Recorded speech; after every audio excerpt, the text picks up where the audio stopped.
മലയാള ചലച്ചിത്ര ലോകത്ത് 3 പതിറ്റാണ്ടിലേറെയായി നിറഞ്ഞുനിന്ന പ്രതിഭയാണ് സലീം കുമാർ.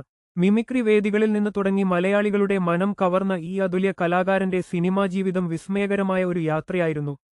വടക്കൻ പറവൂരിന്റെ മണ്ണിൽ നിന്ന് ഉയർന്നുവന്ന അദ്ദേഹം മലയാള സിനിമയുടെ ഹാസ്യസങ്കല്പങ്ങളെ അടിമുടി മാറ്റിമറിച്ചാണ് വളർന്നത്. ഇഷ്ടമാണ് നൂറുവട്ടം എന്ന ചിത്രത്തിലൂടെയായിരുന്നു തുടക്കം. പിന്നീട് 2000 മലയാളത്തിലെ തിരക്കേറിയ ഹാസ്യനടനായി അദ്ദേഹം മാറി. തെങ്കാശിപ്പട്ടണത്തിലെ മുത്തുരാമനും സൂത്രധാരനിലെ ലീലകൃഷ്ണനും അദ്ദേഹത്തിന്റെ അഭിനയ വൈദഗ്ധ്യത്തിന് തെളിവായി. ഹാസ്യവേഷങ്ങളിൽ മാത്രം ഒതുങ്ങി നിൽക്കാതെ അച്ഛനുറങ്ങാത്ത വീട് എന്ന ചിത്രത്തിലെ സാമുവൽ എന്ന കഥാപാത്രത്തിലൂടെ ഗൗരവമേറിയ വേഷങ്ങളിലും താൻ അഗ്രഗണ്യനാണെന്ന് അദ്ദേഹം തെളിയിച്ചു. സലീം കുമാറിന്റെ അഭിനയ ജീവിതത്തിലെ ഏറ്റവും വലിയ വഴിത്തിരിവായിരുന്നു ആദമിന്റെ മകൻ അബു. ഈ വേഷം അദ്ദേഹത്തിന് മികച്ച നടനുള്ള സംസ്ഥാന, ദേശീയ പുരസ്കാരങ്ങൾ നേടിക്കൊടുത്തു. 2016 കറുത്ത ജൂതൻ എന്ന ചിത്രത്തിലൂടെ സംവിധായകനായും അദ്ദേഹം അരങ്ങേറ്റം കുറിച്ചു. ഏതു പ്രതിസന്ധികളിലും പച്ചയായ മനുഷ്യനായി ജീവിച്ച സലീം കുമാർ അഭിനയത്തിലെ വൈവിധ്യം കൊണ്ട് മലയാളികളുടെ ഹൃദയത്തിൽ എന്നും നിലനിൽക്കും.